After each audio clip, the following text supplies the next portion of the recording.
Olá pessoal, todos estejam bem. Estamos aqui para mais um programa do nosso Perguntas e Respostas. Hoje com um tema muito bom. Nós vamos continuar na família Educação dos Filhos de Tecnologia e hoje nós vamos falar do uso da tecnologia na atualidade. Eu queria já aproveitar e convidar o pessoal para se inscrever no YouTube aí do Centro, no Instagram do Centro, também está crescendo muito, para que a gente possa levar todo esse conhecimento a quem precisa, né? A nossa intenção aqui é justamente levar o conhecimento da doutrina espírita àqueles que precisam. E hoje, novamente, estou com o meu querido amigo Zé Amaral e nós vamos começar falando de tecnologia neste momento. A pergunta para o Zé é a seguinte: como o Espiritismo vê o avanço da tecnologia neste momento?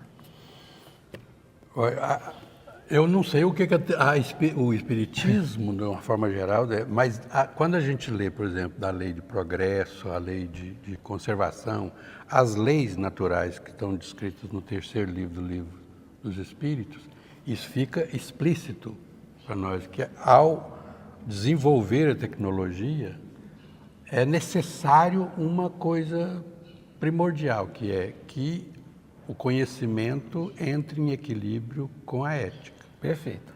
Nesse aspecto, a gente começa a entender o seguinte, que tecnologia é o fruto do desenvolvimento da inteligência que deve caminhar junto com o progresso moral. Botou isso na cabeça, para nós espíritas, botou isso na cabeça, fica fácil da gente entender que toda tecnologia nova, ela chega sem ninguém conhecer do assunto de consequências. Eu estava até falando com você antes a respeito, eu estava vendo o filme, revendo, né, o filme da Marie Curie.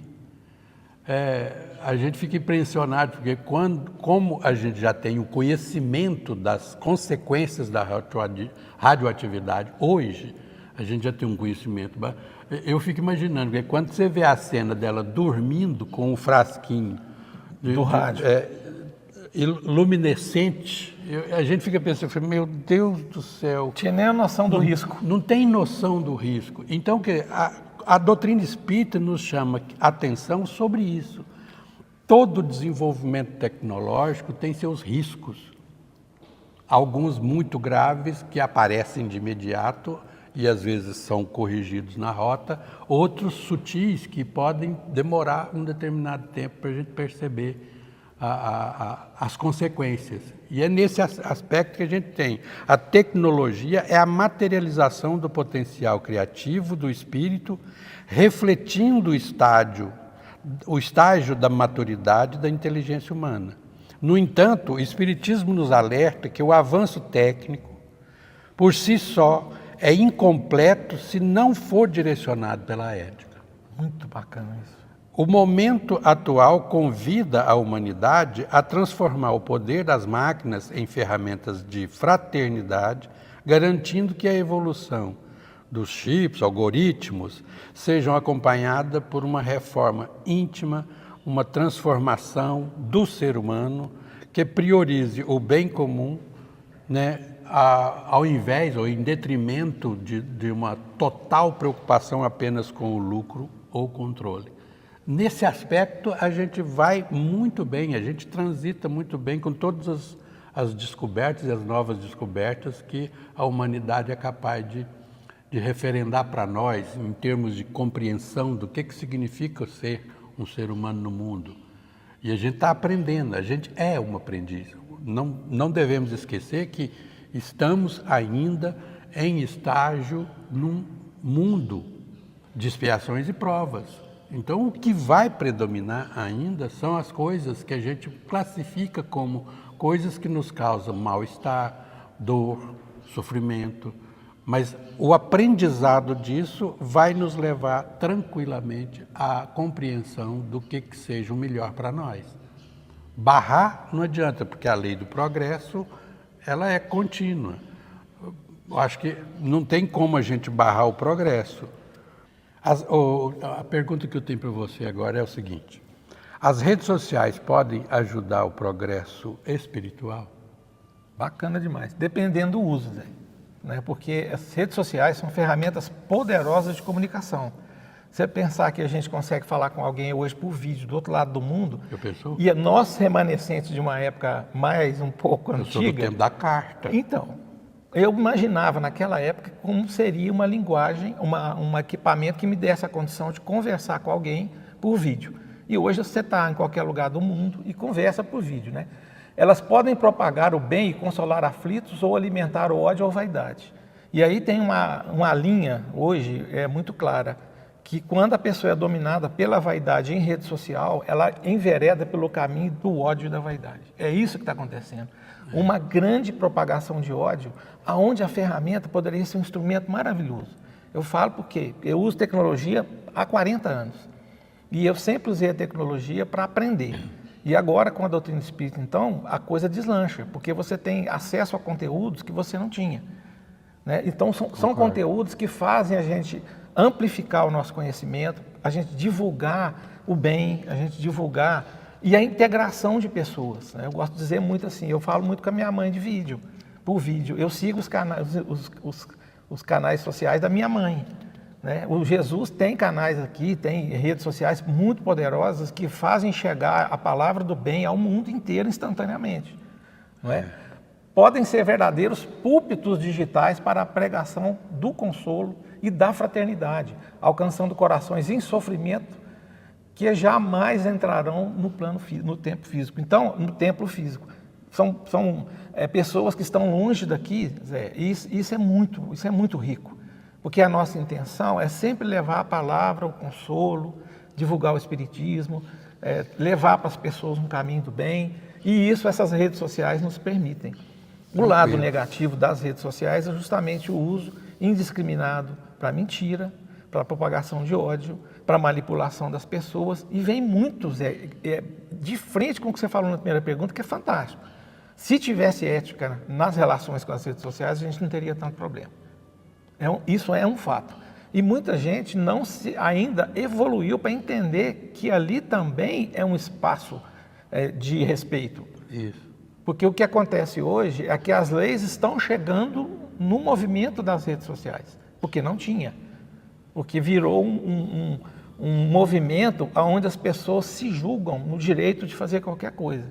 E, infelizmente, você assassina uma reputação, estou falando de reputação, em poucos segundos.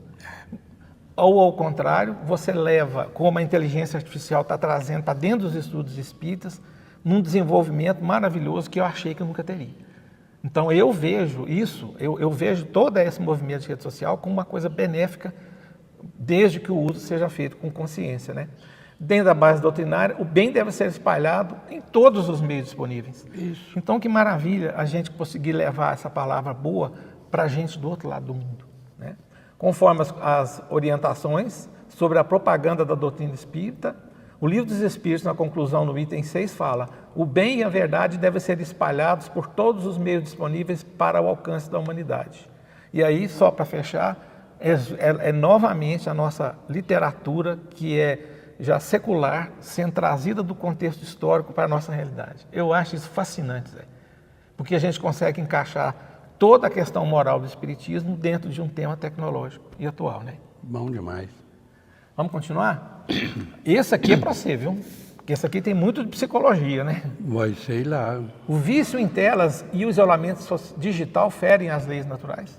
Pois é, essa que é a questão. O paradoxo, às vezes você tem prazer de conversar com sua mãe através das telas. Mas aí a pergunta que fica é a seguinte: e a presença? Sabe, o cheiro, o aconchego, o colo, sabe, essas questões é exatamente o risco que se corre para você ficar apenas acomodado nessas condições. Então, quando você consegue fazer o equilíbrio de o não isolamento pleno e a presença e a utilizar e usufruir de toda a tecnologia, seria o ideal. Aí a gente pega, a tecnologia representa o progresso intelectual da humanidade, mas o vício que gera isolamento constitui um grave retrocesso moral por ferir a lei de sociedade. O desequilíbrio ocorre quando o meio de comunicação se torna uma barreira de separação, substituindo o calor do olhar e a presença física pelo simulacro digital. Ao priorizar a interação virtual em detrimento da convivência doméstica, o indivíduo atrofia sua capacidade de empatia e fraternidade real. O verdadeiro progresso deve integrar a facilidade técnica com a responsabilidade ética, garantindo que a ferramenta sirva para unir almas e não para aprisionar espírito em bolhas de egoísmo e alienação. Isso aqui é de uma profundidade, porque é o seguinte, a gente observa hoje em dia, pelo menos eu tenho observado, né, e já existem alguns estudos a respeito, eu não me lembro agora de qual estudo, mas está na internet, é só digitar, a pessoa encontra esses estudos, em que a juventude, principalmente a juventude, que é muito mais afeita à tecnologia e muito mais fácil de ser capturado pela a necessidade desse isolamento e viver ali, porque está passando por transformações. Essas transformações, a pessoa tem que se expor a um julgamento, a uma aceitação ou não. Então, ele se recrudesce no isolamento. A rede social favorece isso. E aí, então, esse indivíduo, ele passa a não ter condições nem de ler a mensagem corporal que a pessoa tem.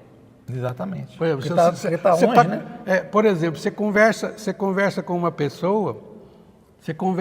pessoa, por exemplo, você está lendo ela em todos os seus... Aqui, eu estou falando, a minha mão está falando. Quem entende essa linguagem sabe o que eu estou querendo dizer a partir do meu gestual, a partir da minha máscara da face, né? O jovem que se isola, as pessoas que, né, viciam apenas na condição diante de uma tela, ela perde essa capacidade de fazer essa leitura total, essa leitura de emoções, essa leitura de sentimentos, essa leitura de... E aí eu acho que isso prejudica demais da conta a empatia, prejudica demais da conta um relacionamento pleno. E, obviamente, isso vai entrar no aspecto aqui. A lei de sociedade é uma lei. A gente precisa da sociedade. Aliás, os contratos sociais a gente precisa. Eu te protejo, você me protege, é o que mantém o ser humano. E outra, eu sempre falo aqui nas minhas palestras, eu falo assim, o outro não é capaz de fazer com que eu evolua uma vírgula na vida, mas eu só posso evoluir através do outro. E se isso fica no distanciamento, apenas no distanciamento, como é que a gente resolve? Segundo a lei da sociedade, o homem foi criado para viver em relação com os seus semelhantes, pois é no convívio que ele desenvolve suas faculdades e exercita a caridade. O isolamento digital forçado pelo vício é uma forma de egoísmo que impede o intercâmbio de experiências e o auxílio mútuo. O Espiritismo ensina que o progresso intelectual deve ser alicerce para o progresso moral. Quando a técnica avança sem a disciplina do sentimento, o homem se desvia de sua finalidade evolutiva. Essa frase acaba com o assunto. Envolve o que a doutrina espírita quer dizer a respeito disso. Ela não nega, ela apenas ajusta para a utilização mais sensata, mais correta possível, que faça com que o ser humano evolua, tanto, né, em todos os aspectos possíveis da sanidade, bio, psico, sócio, espiritual, em caminho. E aí, quem quiser aprofundar nisso, pega o Livro dos Espíritos na questão 767. A vida social é uma obrigação natural? Certamente que é. Deus fez o homem para viver em sociedade. Deus deu-lhe a palavra e todas as demais faculdades necessárias ao relacionamento. Pronto. Só um comentário rápido, Zé. Aonde teve a união é onde tem distância. Isso. É porque, às vezes, as pessoas estão dentro de casa comunicando por uma ferramenta de mensagem. Pensa para você ver. Isso. Agora, quando a pessoa está longe, que é o caso da minha mãe, então se eu ligar, eu vejo o rostinho dela, eu mantenho contato com ela até eu poder visitá-la, né? Mas você teve um relacionamento de proximidade muito grande com ela. Sempre tive. Para você aprender a ler todos os detalhes da sua máscara da face, do seu corpo, o tom de voz, tudo. Se tá um pouquinho alterado, eu percebo. É isso que você falou mesmo. Mas, O que vai faltar é o cheirinho e o colo. É o colo. É o toque. É o abraço. É o toque. É nessa hora que a gente começa a perceber. E às vezes a gente vê, por exemplo, eu tenho observado que quando eu vou em restaurantes, há poucos dias eu estava vendo uma notícia que o rapaz falou assim, eles durante a conversa, eles entram para dentro do quarto e fica horas e horas conversando, onde tem tanto assunto para conversar. Aí um dia os pais reuniram, eu vi isso esses dias para trás, os pais reunidos, foi, vamos fazer os dois encontrarem. Os dois encontraram, um ficou sentado do lado da mesa, o outro sentado do outro lado da mesa, eles não trocaram uma palavra. Não tinha assunto. Ficaram com o celular.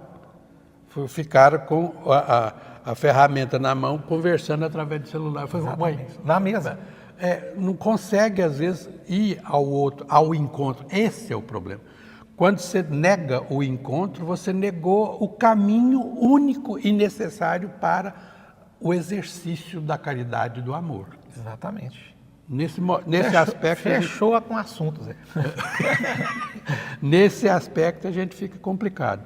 Aí, como manter o equilíbrio espiritual diante do excesso de informações da internet? Isso é uma coisa mais atual do que nunca, né? Olha a reflexão que nós vamos fazer. Em um mundo de conexões hiperativas, a saúde da alma depende da seletividade mental. O que está acontecendo, Zé? Parece que ou está entrando no CID já essa dependência de tela. Tem casos tão graves de internação, já.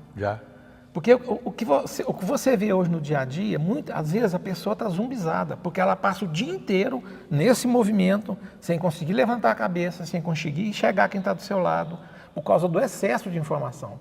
Olha, assim como cuidados de higiene do corpo, precisamos da higiene do pensamento, filtrando conteúdos que geram desequilíbrio, discórdia ou ansiedade. Ansiedade nem se fala. Por quê? Porque a velocidade está aumentando tanto, que você ainda acelera os vídeos que vai assistir, que gera na sua mente um novo condicionamento. Você falou aqui no passado várias vezes sobre aquela coisa que está na nossa mente uma vida toda. Às vezes a dificuldade que a gente tem de mudar um comportamento. Mas o uso é tão grande e é o tempo inteiro que esse comportamento já mudou. Já mudou.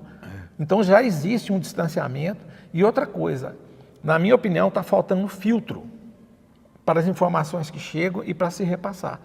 Então, se a gente não tem certeza da verdade, se tem utilidade ou se é bom, a gente não deveria compartilhar. Isso. Então, essa limpeza mental, Zé, ela passa por um período sem uso. É óbvio. Um período que você vai deixar aquele equipamento parado. Por exemplo, na hora do almoço, não mexer com aquilo. Na hora de dormir, parar um tempo antes. Para quê? Para que você passe uma reflexão, você consiga dar aquela aliviada, porque o sono é o descanso do cérebro. E quando você está com uma agitação muito grande, você vai prejudicar o sono, por consequência, vai prejudicar o cérebro. Então, causa, às vezes, um sono, eu vi a Nete Guimarães falando disso, um sono perturbado, porque a sua mente está muito acelerada e você não consegue desacelerar. Estar conectado não deve significar estar espiritualmente disperso. Eu acho que não pode tirar da gente o foco de evolução pessoal, que eu acho que é o que ele está querendo dizer aqui da parte espiritual. Eu gosto muito de usar a tecnologia justamente para fazer essa conexão, assistir coisas boas, aprender coisa nova. Aquilo ali, ao invés de nos trazer uma dependência, Zé, acaba trazendo coisas boas para a nossa mente, para o nosso coração, reflexivas e tal, né? Olha o que a doutrina nos ajuda. A preservação da paz interior no turbilhão de informações exige uma sintonia pela comunhão de pensamentos elevados. Quando a gente está no meio desse movimento de excesso de informações. Outro dia eu vi uma estatística que fala que nós temos 70 mil pensamentos por dia. Então, se você for analisar isso aí, é um turbilhão de informação. Se você acrescenta velocidade nisso, a coisa vai aumentar. Então, a gente vai começar a entrar em sofrimento mental. Ao contrário da parte espiritual, que quando você para, eu falo porque eu faço isso, né? Eu faço caminhada geralmente na rua, eu não levo equipamento. É um momento para mim. Porque eu não gosto, eu fiquei 8 meses caminhando todo dia, não levei uma vez sequer com esse fim. Então a gente põe fone, a gente se isola. E a informação chega mais rápido. E a gente continua com essa questão prática e afastado das questões espirituais, como está falando aqui. Conforme o Evangelho segundo o Espiritismo, a prece atua como orvalho divino. Porque na hora de dormir, a gente sabe do desdobramento, sabe do trabalho durante o sono. Então a gente precisa tranquilizar esse sono, assistir coisa boa. E tela não é só celular não, gente. Tem muito tablet, tem muita televisão, tem muita coisa que você sai numa sequência da outra. E vai chegando num ponto, Zé, que a gente não consegue assistir nada se não for uma velocidade acelerada. Infelizmente, o mundo às vezes está exigindo da gente isso, né? Exatamente. A gente tem que aprender a ter a sensatez de, esse não é o meu ritmo. Exatamente. Eu me lembro, sabe de quê? Da parábola que Jesus conta da porta estreita e da porta larga. Porta larga é quando a pessoa tem tanta possibilidade de escolher que o erro é muito fácil de acontecer. Fácil. O equívoco é muito fácil. A porta estreita significa quando a pessoa já começa a adquirir certas certezas para ela, certas convicções que ela vai falar, não, o meu caminho é esse. Aliás, voltando a citar a Marie Curie, ela fala, o objetivo dela era trabalhar dentro de um laboratório e ser uma cientista. Quando ela ganhou o primeiro prêmio Nobel, que começou a badalação, esse negócio, e vai, chama para aqui, almoço, homenagem, não sei o quê, ela falou, peraí, eu preciso de ir lá.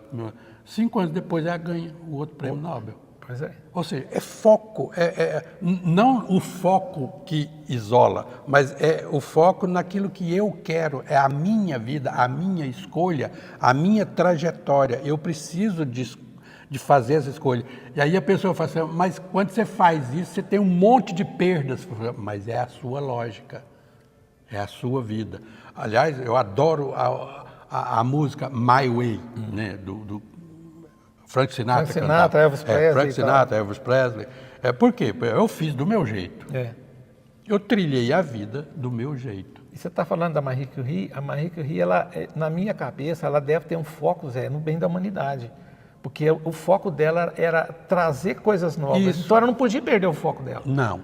Né? Com bajulação e outras coisas. Salvou muita vida, porque a radiologia, por exemplo, hoje, né? deve muita... Na época dela mesmo, porque quando ela lutou pela radiografia, na hora que as pessoas estavam na guerra, né? E eles amputavam pernas simplesmente porque a pessoa tinha destroncado a perna. Ela começou a lutar, falou, não, tem que ver se está quebrado, tem que ver se está aí. Tem que olhar por dentro. Tem solução para não deixar as pessoas... Você imagina a grandeza disso. Isso né? o tema é do filme, mais ou menos isso. E só para fechar aqui, você falou um negócio muito interessante mais cedo, que nós não sabemos o quão tóxica é isso, o quão tóxico é isso. Isso. Porque nós não temos uma visão de futuro. E eu lembrei muito de 2001, Odisseia no Espaço. Você lembra do filme? Lembro. Que era uma projeção do futuro, que hoje nós estamos vivendo as coisas, e não tem muito tempo. E para frente nós vamos ter a mesma projeção do passado, que vai ser hoje, né? A mesma situação nós estamos sempre enfrentando toda vez que há uma descoberta. É por isso que toda descoberta científica tem que mergulhar na discussão ética. Por quê? Porque sem a discussão ética, você simplesmente deixa a deriva. A deriva. A deriva. A ética tem que ser o norteador do comportamento a partir daquela descoberta. Principalmente na genética. Tudo. Vamos lá, Zé. Olha que interessante isso aqui. Expor a vida pessoal... Não, tá errado. Como educar os jovens para o uso ético da tecnologia? Essa é a grande descoberta que precisa ser realizada o mais rápido possível. Mas já existem estudos, existem reflexões profundas a respeito disso.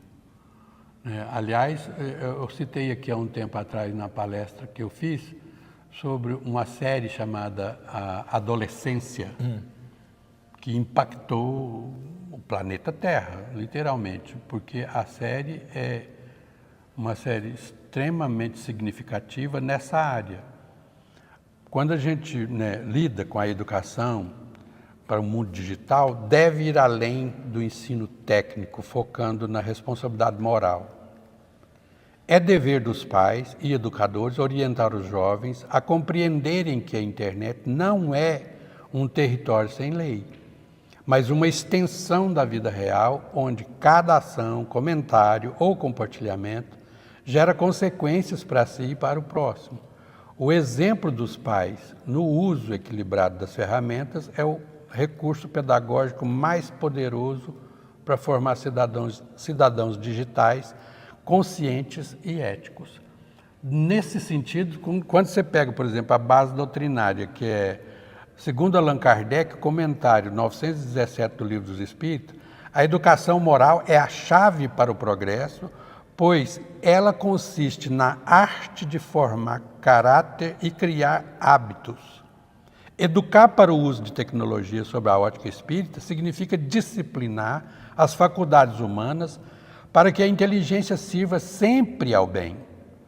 Não se trata de uma educação que apenas instrui a mente, mas aquela que atinge o coração, combatendo o egoísmo e despertando o senso de dever e fraternidade no uso de todas as ferramentas da vida de relação. Eu acho que é muito completo. Tudo na doutrina espírita, nesse aspecto, é conciso. É conciso por quê? Porque o objetivo é o bem comum, é o bem da apresentação de um ser humano que está saindo de uma condição de ignorância, né, simplicidade, para a complexidade que a gente ainda nem sonha o que vai ser. Mas nessa trajetória existem ações que causam desprazer e dor, sofrimento, e ações que causam prazer, alegria de viver e felicidade. Quer dizer, o que a doutrina espírita coloca para a gente é: façam as suas escolhas. Esses dias eu estava conversando com acho que, se não me engano, um dos meus filhos, ele perguntou, como fazer escolha? Eu falei assim: é simples, parta do simples aqui, ó. Se você bate a mão na mesa e sente dor, você vai querer bater de novo? É escolha, faça a escolha. Então, em tudo na vida você tem escolhas. É por isso que, às vezes, quando a tecnologia é descoberta, quando a tecnologia entra na nossa vida, ela exige essa reflexão ética. Por quê? Porque a gente já vai analisando as consequências que estão acontecendo e se essas consequências geram dor e sofrimento ou se geram alegria e felicidade. Bem viver. Então é nesse aspecto que a gente começa a colocar os pingos nos is e nortear a nossa maneira de encarar a vida de forma plena, sem problemas, sem medo. E aí então, o Evangelho segundo o Espiritismo, no capítulo 14, item 9, a ingratidão dos filhos e os laços de família. Você pega, por exemplo, esse tema, aí você coloca, é exatamente isso que a gente precisa. Precisa de interação entre pai e filhos, para que nenhum faça porque precisa da gratidão do filho, nem o filho precisa de esperar alguém alertar ele sobre a gratidão que ele precisa ter. E os dois fazendo o que precisa ser feito nessa relação familiar, olhando para a capacidade que o ser humano tem de fazer as descobertas e escolhendo o melhor caminho. Aí, nessa hora, eu prefiro a porta estreita, porque a porta estreita, eu me lembro quando a gente tinha só 2 canais de televisão, não tinha muito, não tinha muito erro, era uma ou outra. Né? Vocês botavam aqui, não estava interessando, olhava o outro, não estava também muito interessando, você escolhe o menos pior. Quando a gente era criança, a gente fazia isso. TV agora hoje, observa uma pessoa que está diante de 600 canais, 300 canais, ela não assiste nenhum. Fica até difícil. Ou assiste só aquele. Exatamente. Ou assiste só um, que já está viciado naquele. Porque ninguém dá conta de decorar ou conceber 300 programações, linhas de programações. Então, ele fica só naquele que é o feijão com arroz. É a porta estreita. No fundo, é a porta estreita. Essa analogia é muito interessante, Zé. expor a vida pessoal nas redes sociais é sinal de orgulho? Olha para você ver que interessante. Vem assim, de encontro o que a gente estava falando antes. A superexposição digital torna-se um campo fértil para o orgulho quando a intenção principal é a exaltação do eu. E hoje você vê isso o tempo todo. Eu acho até que essa questão da exposição, Zé, ela vem se aumentando ao longo do tempo, porque a vaidade está dominando. E quando a pessoa tem o orgulho muito exacerbado, ela não percebe o quão ruim é aquilo. É isso que eu acho que está acontecendo. Olha aqui para você ver que interessante. A dependência emocional de curtidas e da aprovação alheia funciona como alimento para o ego, desviando o espírito da sua essência real para a manutenção de persona idealizada. Você lembra de uma série que chamava 13 Razões Por Quê? 13 Reasons Why? Sim. Que era uma série muito pesada que incentivava coisas muito ruins. Hoje em dia, o que está acontecendo? Às vezes a pessoa faz uma postagem e fica aguardando a reação. Se a reação não é o que ela espera, a pessoa entra num estado de sofrimento muitas vezes muito grande. Então isso é muito perigoso, Zé. E o orgulho, eu acho que ele seria um filtro, ele seria filtrado através de um pouco mais de bom senso, coisa que não está acontecendo, né? O que a doutrina espírita nos fala? Segundo o Livro dos Espíritos, o egoísmo, do qual o orgulho é um dos principais ramos, é a verdadeira chaga da sociedade. E se isso não tivesse nessa proporção, Zé, a gente não teria essa dificuldade toda para usar a rede social de forma correta e esse orgulho não dominar a humanidade. Olha o nível que a coisa acontece, né? A busca incessante por destaque e pela satisfação das vaidades pessoais nas redes sociais é uma manutenção moderna desse mal. Só que eu acho que ele foi muito, muito, muito, assim, exacerbado. Hoje está num nível que coisas que eu nem imaginava que as pessoas poderiam fazer porque seriam vergonha, virou comum. Né? Principalmente em certos ambientes que eu frequento muito, que é o caso de academia, as coisas que eu vejo, o nível de exposição, do jeito que a coisa ficou sem filtro, sabe? E eu fico lembrando, toda vez que eu vejo esse tema, por exemplo, eu fico lembrando do autoelogio. É um autoelogio. A vaidade é nada mais do que uma expressão daquilo que a pessoa acha que é, e às vezes nem é. E aí eu me lembro do professor Clóvis de novo. O professor Clóvis tem uma fala que é extraordinária, que é ele citando o professor dele, que é o Pierre Bourdieu. Ele fala, os circuitos de consagração social são tanto maiores quanto maiores é a distância entre o consagrante e o consagrado. Ou seja, a pessoa não consegue entender muito bem, e ele também explica exatamente a maneira que ele não conseguia entender. Então ele foi perguntar ao professor, ele falou assim, aí ele deu um exemplo. Você escreveu um livro, você recebe 3 elogios. Um é da sua mãe, outro é do seu colega de faculdade e o outro é de uma pessoa completamente estranha do outro lado do planeta. Qual dos 3 elogios para você é mais consagrador da sua obra? Da verdadeira obra. Então, o que é? Então, quanto maior a distância entre o consagrante e o consagrado, maior é a consagração. Interessante. Entendeu? Isso. Então, se a pessoa está fazendo sempre propaganda de si mesmo, a distância é 0. E se for alguém próximo, não tem tanto valor de quem está mais longe. Exatamente. Se a distância é pequena... Isso é interessante, Zé. Se a distância é pequena, eu acho que essa frase desmonta qualquer vaidade. A minha caiu, se tinha algum restinho... Despencou. Despencou. Acabou. O que dá para a gente entender é o seguinte, o elogio que vale, o incentivo que vale é de uma pessoa que não te conhece e vê o seu valor pelo que você produz, e pelo que você é, pelo que você age, pelo seu caráter, pelo tudo. Pelo impacto da primeira vez que viu aquilo ali, sem conhecer o autor. Isso. Não é interessante? E aqui, olha para você ver que interessante, Zé. Enquanto a alma focar em nutrir a própria imagem, que é o que você acabou de falar, em detrimento do progresso íntimo e da caridade, ela estará atacando apenas os sintomas. a verdadeira, Exato. sem extirpar a causa que retarda a sua evolução. Então esse tema aqui, ele é tão atual, ele está tão presente hoje que eu fico impressionado com a nossa doutrina conseguir encaixar o que você falou.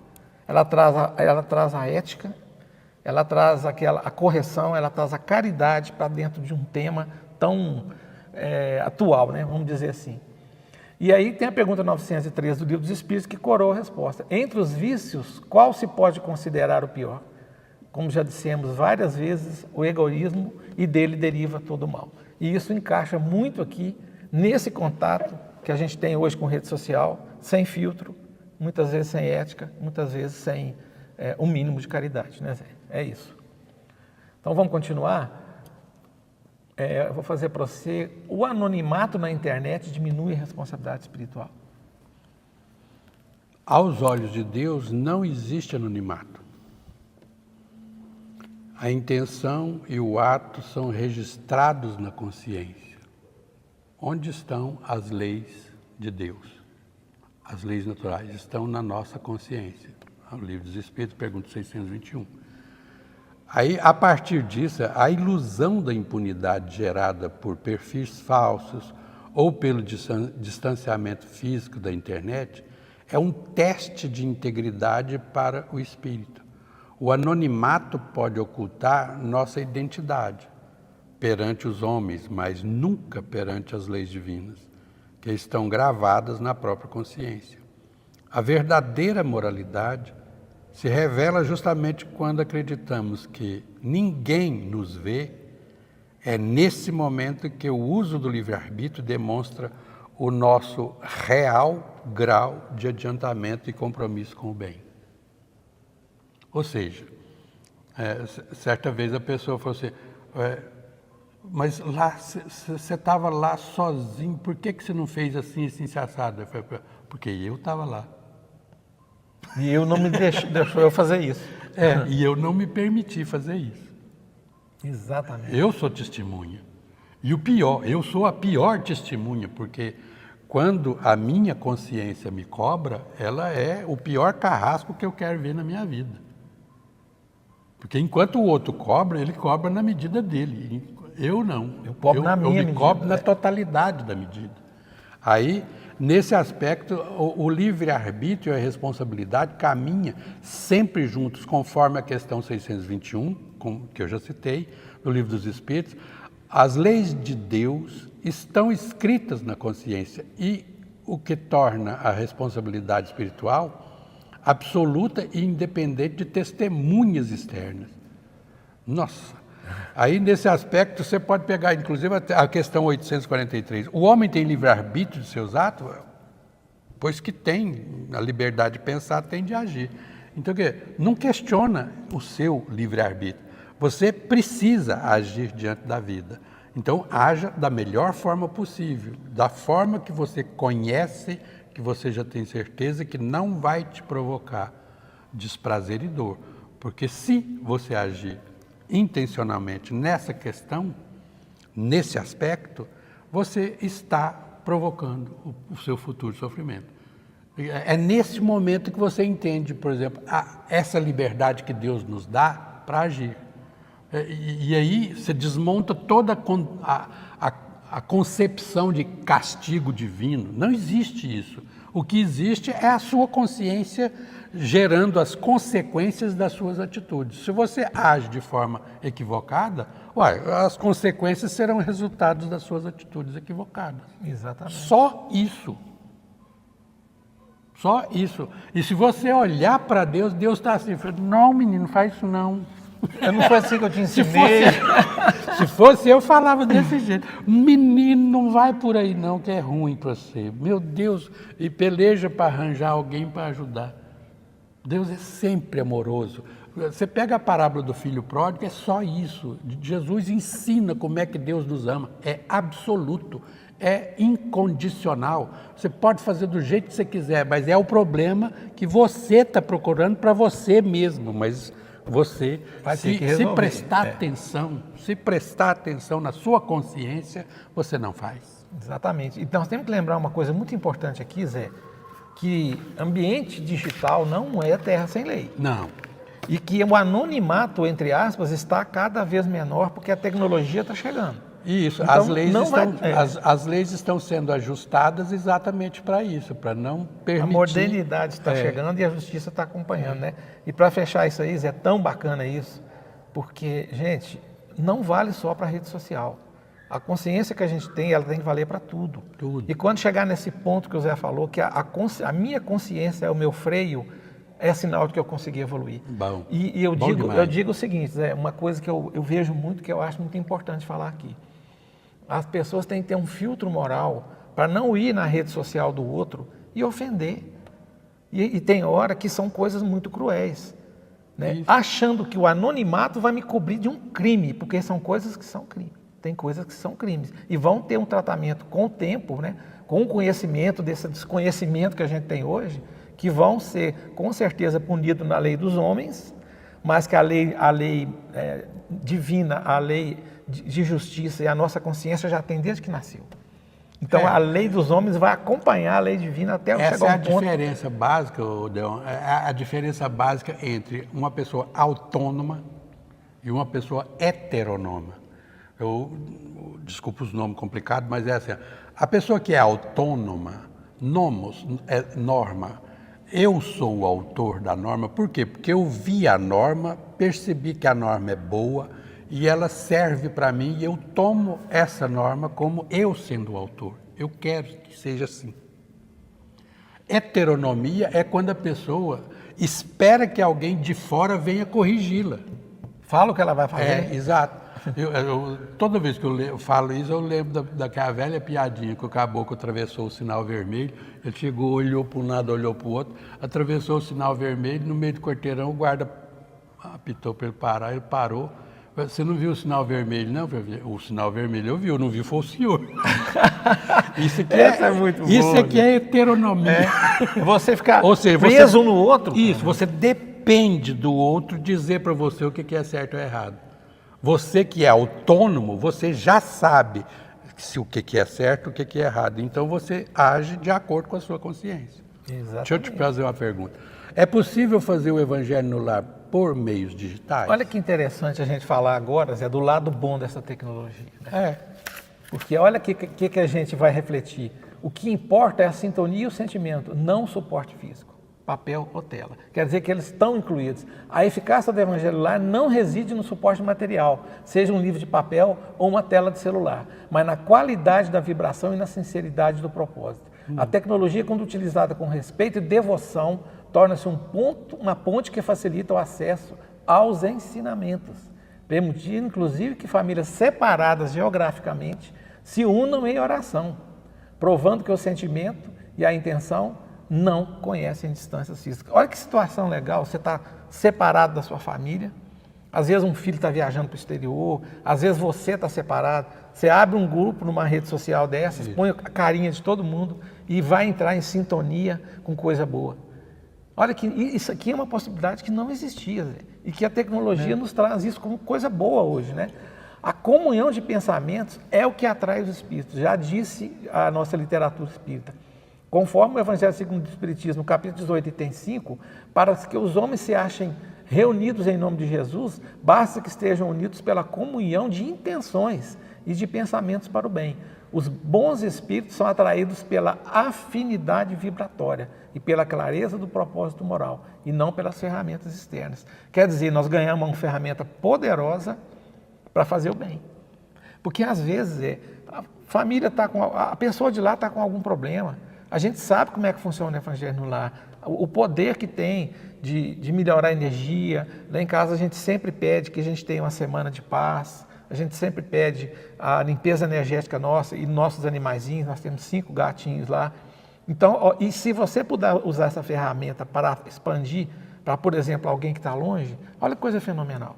A gente citou tantos riscos da tecnologia, coisas que a gente desconhece, coisas que não estão obscuras, mas na hora tem um lado muito positivo, que a gente precisa sempre enaltecer, né? E aqui no mesmo capítulo 18, no item 2, fala o seguinte: os espíritos recomendam colocar a oração dominical, o Pai Nosso, no início dessa coletânea, não somente como prece, mas também como símbolo.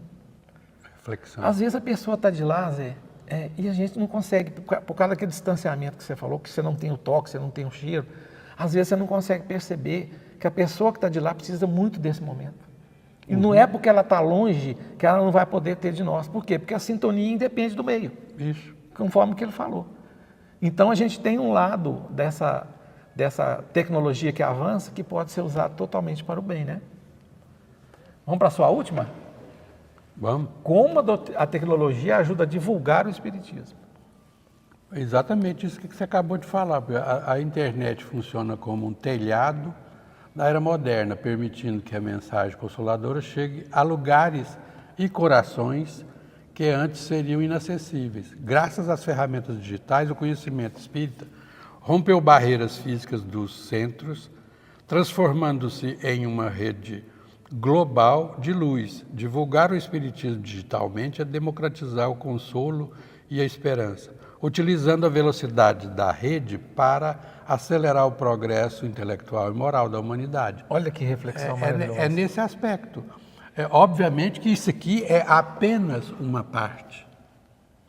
Porque o ato é a formação de pequenos grupos em todos os locais, né, para que esses grupos possam, a partir da reflexão dele, né, é aquela ideia que eu acho que, se não me engano, é o Kardec que fala, se você tem um centro de 100 pessoas participando, faça 10 de 10, porque você conseguir atingir a plenitude de 10 pessoas é muito mais fácil do que de 100 pessoas. Exato. Então, grupos menores, mas aconchegados no conhecimento e no estudo, são extremamente importantes. A internet facilita isso.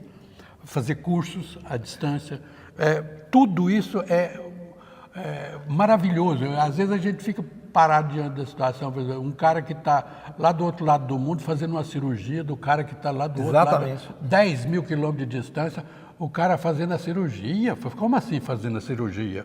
Graças a essa tecnologia. Então, muita coisa boa está acontecendo e as coisas que a gente vai classificando como coisas negativas, nocivas, tóxicas, a gente vai corrigindo, aparando as arestas e aprimorando cada vez mais, até a gente chegar num ideal, numa coisa que promova o bem, promova a alegria do ser humano. Olha que coisa maravilhosa que eu lembrei aqui. Teve um dia que o Sérgio me chamou e falou assim, o pessoal lá de Uberaba está querendo fazer os estudos no centro com o nosso Evangelho. Isso. Aí o pessoal daqui me ligou, que eles estavam aqui, nós conversamos, eles vão levar 550 estudos nossos para ser feitos na casa lá. Pronto. Então, olha para você ver como a tecnologia ajuda a divulgar o Espiritismo. Exato. Nesse sentido. E lembrando que o nosso canal mais poderoso aqui tem milhares de estudos que chegam a todos os rincões do mundo, né? Exato. Agora deixa eu te fazer a última pergunta. Qual deve ser a postura do cristão diante das inovações tecnológicas futuras? Nós já debatemos isso muito aqui, mas eu acho que a doutrina espírita, assim, eu acho ela tão maravilhosa que ela vem coroar o nosso comportamento ético, né, e moral. O cristão deve receber o progresso tecnológico com equilíbrio e discernimento, evitando tanto o deslumbramento cego como o preconceito infundado. Isso. A tecnologia futura, seja qual for, deve ser vista como uma ferramenta de auxílio à humanidade. Você acabou de citar a questão da cirurgia e tem outras tantas tecnologias, como, por exemplo, a inteligência artificial sendo usada na química, na biologia, na medicina, na física, né, com estudos profundos, igual nós citamos aqui, a Marie Curie, né, e muita gente focada nesse bem da humanidade, né? A tecnologia futura, seja ela qual for, deve ser uma ferramenta vista como auxílio à humanidade. O critério para seu uso sempre será a utilidade moral. Sim. É moral e ética.